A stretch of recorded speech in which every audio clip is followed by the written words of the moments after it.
आज मैं पढ़ाऊंगा आवेश की पतली अनंत समतल चादर के समीप वैद्युत क्षेत्र की तीव्रता निकालना सिखाऊंगा। डेरिवेशन कराऊंगा आज। Electric field intensity due to a thin infinite plane sheet of a charge. Clear? फिर समझो हिंदी। आवेश की पतली अनंत समतल चादर के समीप वैद्युत क्षेत्र की तीव्रता ये हमें निकालना है। इलेक्ट्रिक फील्ड इंटेंसिटी निकालनी है हमें। ठीक है, तो दैट इज शेयर दिस। देखो, ये आपको दिख रहा है, ये चित्र बना रखा है। ठीक है, इसे जूम कर लेते हैं थोड़ा सा। यूं, हाँ। अब देखते हैं इसे। देखो, चित्र में क्या है कि एक के परावैद्युतांक, इसकी जो डाइलेक्ट्रिक कांस्टेंट है के है, एक पतली शीट है। ठीक है, पतली शीट है। इस शीट की चार्ज डेंसिटी कितनी है? सिग्मा है। इस चादर के दोनों तरफ लंबवत दूरी, ये परपेंडिकुलर डिस्टेंस है। वैद्युत क्षेत्र की तीव्रता ई है। इलेक्ट्रिक फील्ड इंटेंसिटी दोनों तरफ ई है, और दोनों तरफ जो इलेक्ट्रिक फील्ड इंटेंसिटी है वो समान होगी। कैसी होगी? समान होगी। हमें क्या है, इस चादर के समीप बिंदु पी पर वैद्युत क्षेत्र की तीव्रता ज्ञात करनी है।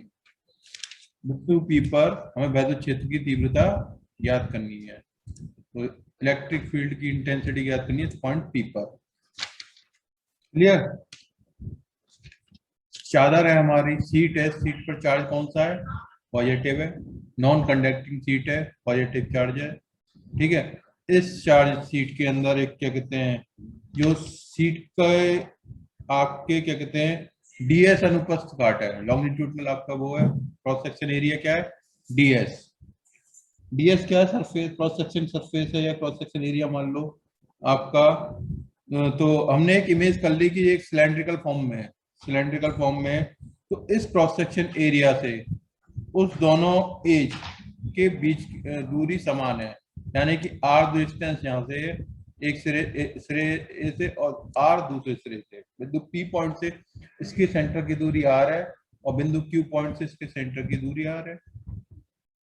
ठीक है, और क्योंकि दोनों सिलेंडर के सिरे पी तथा क्यू पर इलेक्ट्रिक फील्ड क्या है?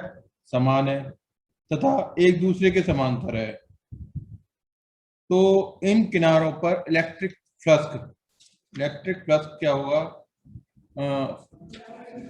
ई dot N D S. N क्या है? ये डायरेक्शन बता रहा है इसका। ये हमने क्या स्मॉल अमाउंट ले रखा है यहाँ पे, इस पे गॉसियन सरफेस डीएस दिखा रखा है। ठीक है, तो इसके तीन पार्टीशन हो गए, इसके तीन पार्टीशन हो गए। ठीक है, तो ये हमने गॉसियन सरफेस दिखा रखा है दिस। एक पार्टीशन ये रहा, दूसरा सिरा ये रहा, और तीसरा पार्टीशन ये रहा। इस तरीके से दिखा रखा है। तो जब हमने ये दिखा रखा है, आपने गॉसियन सरफेस, ये क्या डायरेक्शन दिखा रहा है? गॉसियन सरफेस दिखा रहा है, इलेक्ट्रिक फील्ड है, और इसका सरफेस एरिया, जैसे जिस सरफेस एरिया भी इधर है, इलेक्ट्रिक फील्ड भी इधर है, इसका सेम डायरेक्शन में इसका। तो इनके बीच का जो एंगल है थीटा बराबर 0 डिग्री, थीटा बराबर 0 डिग्री दोनों एज का हो गया। पर जब इसका सरफेस डायरेक्शन इधर है, देखो ऊपर की तरफ दिखा रखा है सरफेस डायरेक्शन इसका एरिया, और इलेक्ट्रिक फील्ड क्या है इसका? इस डायरेक्शन में, ये इलेक्ट्रिक फील्ड का डायरेक्शन है, और ये इसका सरफेस का डायरेक्शन है। इनके बीच का एंगल कितना हो गया? That is theta is equal to 90। ये भी ध्यान रखना पड़ेगा हमें। तो हमें इस चित्र को इस तरीके से एक्सप्लेन करना है। हमारा चित्र हो गया एक्सप्लेन, कि हमारा चित्र कहना क्या चाहता है। सिग्मा क्या है? ये सिग्मा दिखा रखा है। सिग्मा इसे क्या कहते हैं आपको मैंने बताया था, सरफेस चार्ज डेंसिटी। डेंसिटी क्या होता है?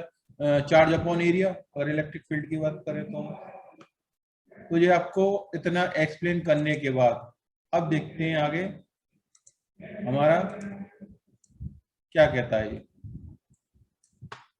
इंग्लिश में लिखा हुआ है, पढ़ने में आसान है, और इजी इंग्लिश लेकर की मैंने। आपके लिए।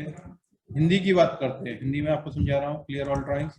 तो देखो surface charge density that is sigma, sigma का फॉर्मूला होता है आवेश बटे सॉरी चार्ज अपॉन एरिया, यानी कि आवेश बटे surface area. P is the point having distance r from the seat where electric field is calculated. P वो पॉइंट है जो r दूरी पर है सीट से, वहां हमें क्या करना है, इलेक्ट्रिक फील्ड कैलकुलेट करना है। Direction of electric field perpendicular the sheet outward both sides. Direction of electric field perpendicular perpendicular to the sheet outward both sides. एक मिनट, ठीक है, आगे देखते हैं। अगला इसकी स्लाइड्स ये रही। तो देखो नेक्स्ट स्लाइड की बात करते हैं, तो सीधा करते हैं अभी स्लाइड्स को हम। It is auto correct and this, ये ऑटो करेक्ट हो गया। बताओ यार क्या हुआ, क्या प्रॉब्लम है? 100% है वो मेरे पास। ये माइक पे चल रहे हैं बेटा, ये माइक क्यों ऑन है? माइक ऑफ करो, यहाँ पढ़ना बिल्कुल माइक ऑफ करके पढ़ो, ठीक है। तो अप्लाई गॉस लॉ, सुनो, अप्लाई गॉस लॉ। 1 लाख रुपया आपने, मैं सपना देख रहा हूँ। 1 लाख रुपया आपने, मैं तो अपने पॉइंट पर, अपने पॉइंट पर। तो apply Gaussian law if A is the area of circular surface, यदि ए सरफेस का एरिया, तो आपने फॉर्मूला यूज किया था sigma is equal to Q upon A. Q inside charge की बात कर रहे हैं तो Q is equal to I A. N क्या है, एरियल वेक्टर, जिसकी वैल्यू यूनिट वेक्टर जिसे कहते हैं। तो हम जानते हैं कि गॉस थ्योरम ये कहती है close surface area of E dot D S is equal to Q in epsilon zero, Q in epsilon zero. ये पार्ट 1, पार्ट 2, पार्ट 3, हमें जो इंटीग्रेशन करना है पार्ट के हिसाब से करना है। जो हमने सिलेंडर लिया था मैं अभी पीछे, तो मैं ये दिखाऊंगा आपको जो ये सिलेंडर लिया है, ठीक है। इस सिलेंडर की बात करते हैं, इस सिलेंडर को दोबारा चित्र में दिखाते हैं। क्या हो गया था यार,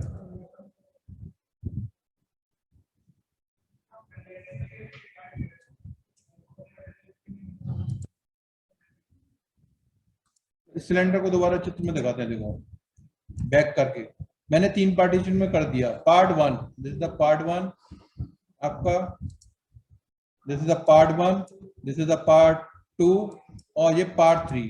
पार्ट 1 और पार्ट 2 की बात करते हैं तो इन दोनों के बीच, इन तीनों मतलब हमें 3 इंस्टॉलमेंट में लगानी है गॉस थ्योरम। 3 पार्ट में लगानी है, पहले इसके लिए लगानी है, फिर दूसरे इसके लिए लगानी है, और तीसरे इसके लिए लगानी है, इसके लिए। ये गॉस थ्योरम हमें लगानी है, ठीक है। तो देखते हैं स्लाइड क्या कहती है अगली, ये देखते हैं। देखो ये आता है इसलिए कह रहा हूं, तो हाँ क्लियर करते हैं, clear drawing. Apply the Gauss theorem. तो पार्ट 1 के लिए यानी कि पी पॉइंट के लिए बात करते हैं तो फॉर्मूला लगेगा ई D S cos theta, theta बराबर 0। पार्ट 2 के लिए कॉस थीटा बराबर 0। और जो गॉसियन सरफेस दिखाया था उसका डायरेक्शन इलेक्ट्रिक फील्ड तो जो जा रहा था मेरा उसमें तीसरे पार्ट में, और एरिया क्या था ऊपर की साइड, तो इनके बीच का एंगल 90 था। तो that is E D S cos 90, और कॉस 90 का मान कितना होता है, 0। तो इसका मान तो 0 हो गया, ये 2 रह गए हमारे पास। तो ये क्या हुआ, क्योंकि ई वेक्टर ई बार इसलिए आएगा क्योंकि सेम डायरेक्शन में समान है, तो ई बार आ गया। D S for area, that is area जो यूज हो रहा है, तो E A plus E A is equal to Q, Q बराबर यहाँ से क्या आ जाएगा, सिग्मा ए अपॉन एप्सिलॉन 0, ये रहा क्यू अपॉन एप्सिलॉन 0। तो क्यू बराबर क्या लिख देंगे, सिग्मा ए, तो sigma A upon epsilon 0, sigma A upon epsilon 0, ठीक है। आगे देखते हैं।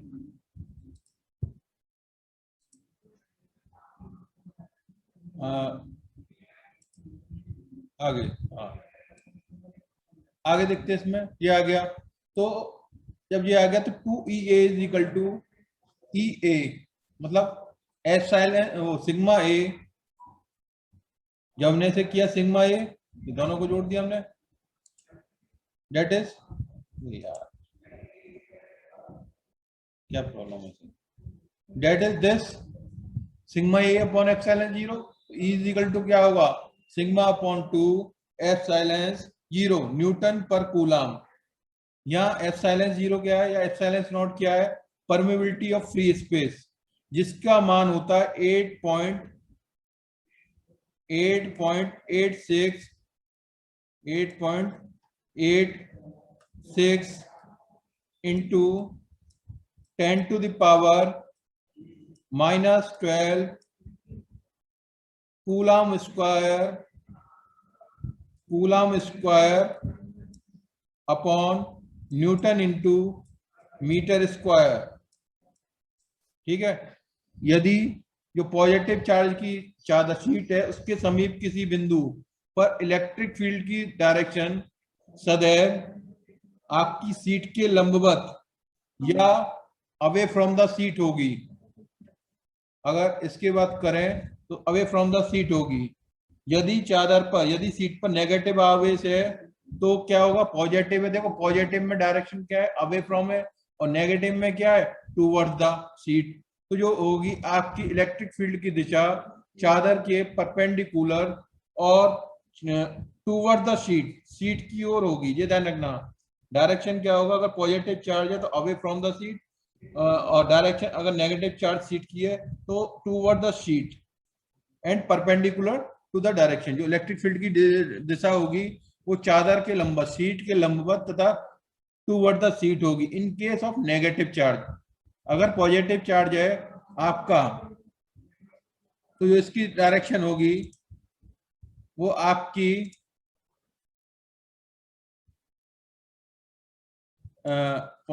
जो पॉजिटिव चार्ज है अगर इसकी डायरेक्शन होगी तो सदैव आपकी सीट के परपेंडिकुलर तथा अवे फ्रॉम द सीट होगी। ध्यान रखना, सीधा सा कंसेप्ट है, पॉजिटिव है तो अवे, परपेंडिकुलर तो वो नहीं है और सीट के, और नेगेटिव है तो क्या कहते हैं, टूवर्ड द सीट, सीट की ओर होगी। तो इस प्रकार ये कंप्लीट हो गया टॉपिक हमारा। अगला टॉपिक देखते हैं।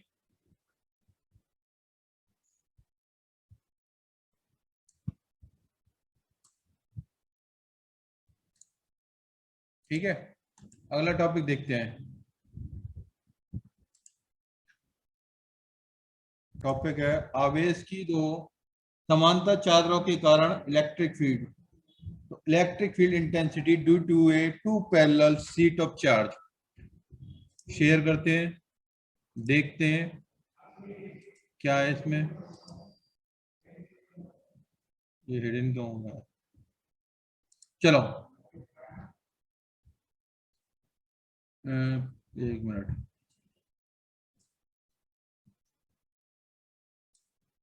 यहाँ पे तो देखो,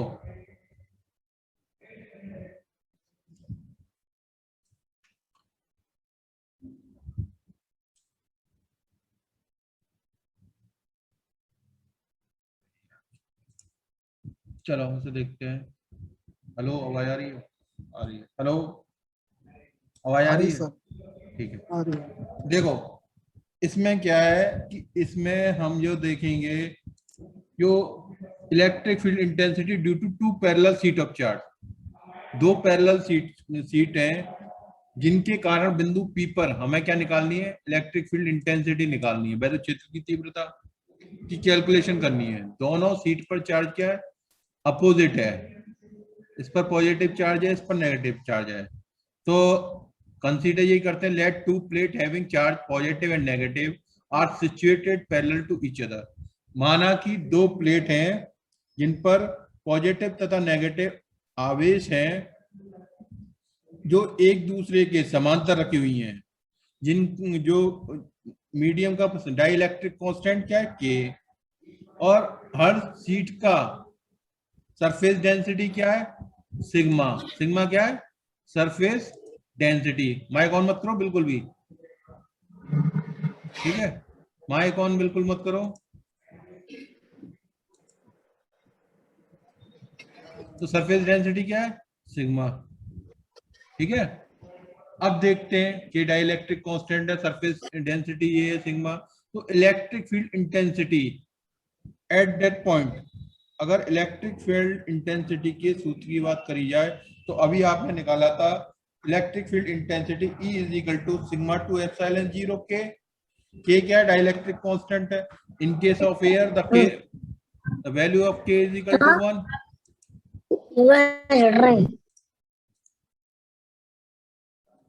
देखो यहाँ हमने अभी फॉर्मूला जनरेट किया था, E is equal to 2 pi epsilon zero.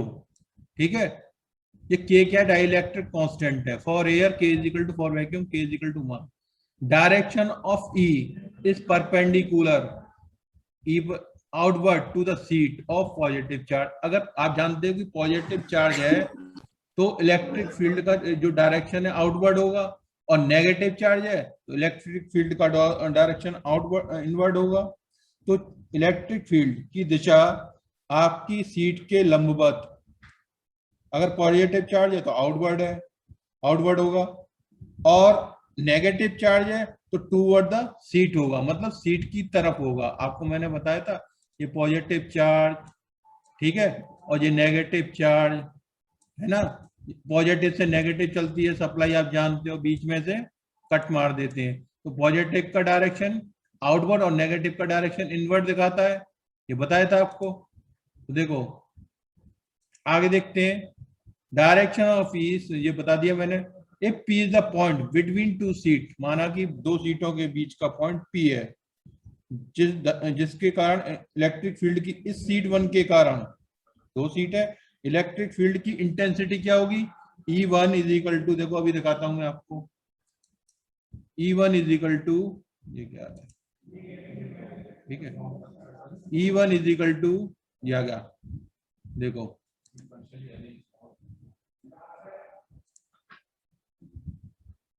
एक मिनट, ये क्या चक्कर हो रहा है। हाँ, E one is equal to sigma two epsilon zero K, ये इक्वेशन 2 हो गई। इसको जूम कर लेते हैं थोड़ा सा। ठीक है, ये हो गई। ऐसे ही सीट 2 के लिए बात करते हैं तो E two is equal to sigma E two epsilon zero two, क्योंकि E1 E2 are in same direction, so the resultant intensity of the P, तो परिणामी तीव्रता क्या होगी, ई बिंदु पर दोनों को जोड़ दो, जब दोनों को जोड़ देंगे तो सिग्मा अपॉन एप्सिलॉन जीरो के फॉर एयर, मैंने बताई थी के का ए के लिए के का मान वायु के लिए कितना, एयर के लिए कितना होगा, 1 होगा। ठीक है, के का एयर के लिए 1 होगा। तो जो फॉर्मूला आया E इज इक्वल टू आया आपका सिग्मा अपॉन एप्सिलॉन नॉट के, या के इज इक्वल टू 1 हो गया, तो सिग्मा अपॉन एप्सिलॉन नॉट या न्यूटन पर कूलम। ठीक है, न्यूटन पर कूलम। अब देखते हैं आगे, ये आ गया। A point Q is taken outside the sheet, यदि बिंदु क्यू को आउटसाइड द सीट लें तो जो आपकी क्या कहते हैं, अगर क्यू आउटसाइड द सीट है, ठीक है, तो the resultant intensity at Q, बिंदु क्यू पर कितनी होगी, E इज इक्वल टू, क्योंकि आउटसाइड है अपोजिट डायरेक्शन, वो हो जाएगा E1 intensity minus E2 intensity, दोनों की इंटेंसिटी घट जाएगी। पहले जो P बिंदु था इनसाइड था, अब P की जगह हमने Q ले लिया आउटसाइड, तो दोनों इंटेंसिटी घट जाएगी। तो जब Q आउटसाइड है तो रिजल्टेंट इंटेंसिटी की वैल्यू आपकी 0 हो जाएगी। ठीक है,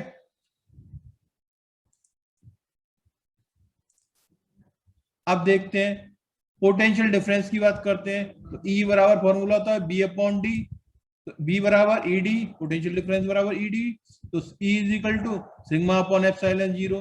तो E की वैल्यू इसमें रख देंगे, तो potential difference B is equal to E D upon epsilon zero volt. ये क्या आएगा, पोटेंशियल डिफरेंस का फॉर्मूला आपका। ठीक है, अब अगली बात करते हैं।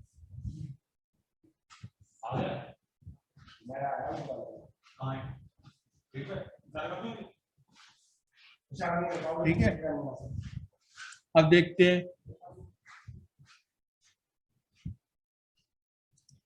कौन है।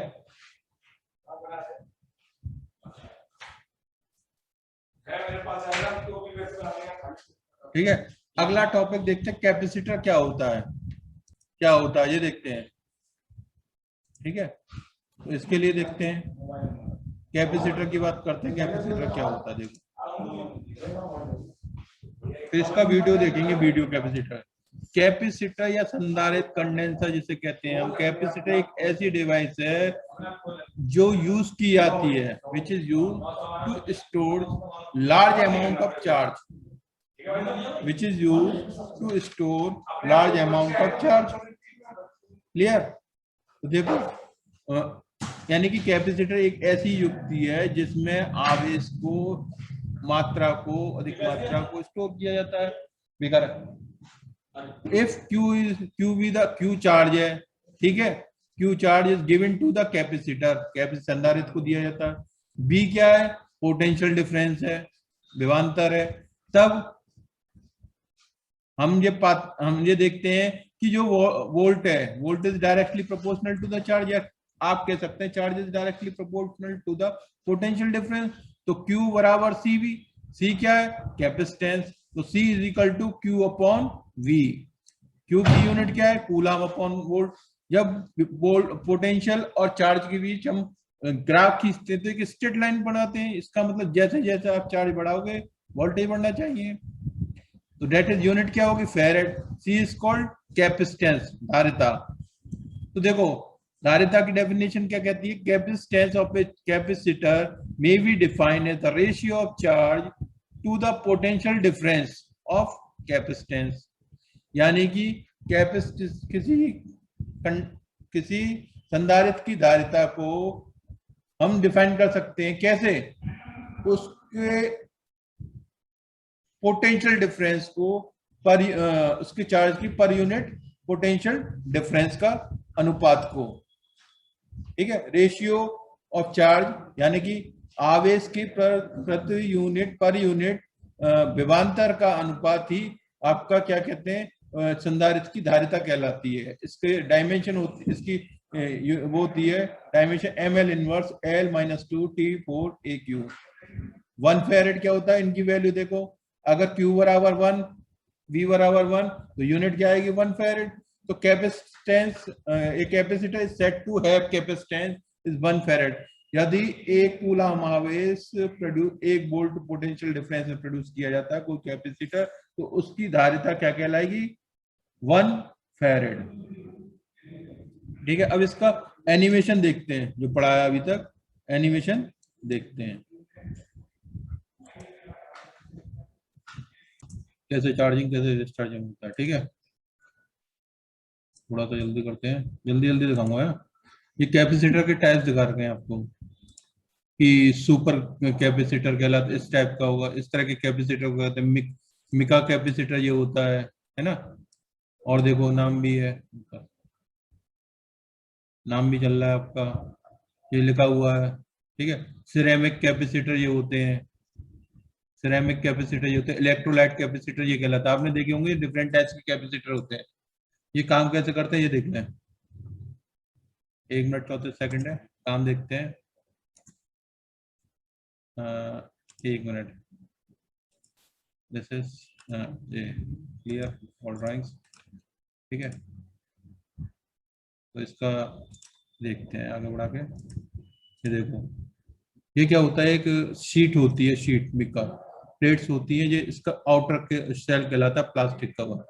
ये मेटल केस कहलाता है, ये सीलिंग कहलाती है, टर्मिनल्स कहलाते हैं कैपेसिटर। ये सीट होती है, आपने जब कैपेसिटर खोला होगा तो उसमें एक सिल्वर कलर की शीट दिखती है।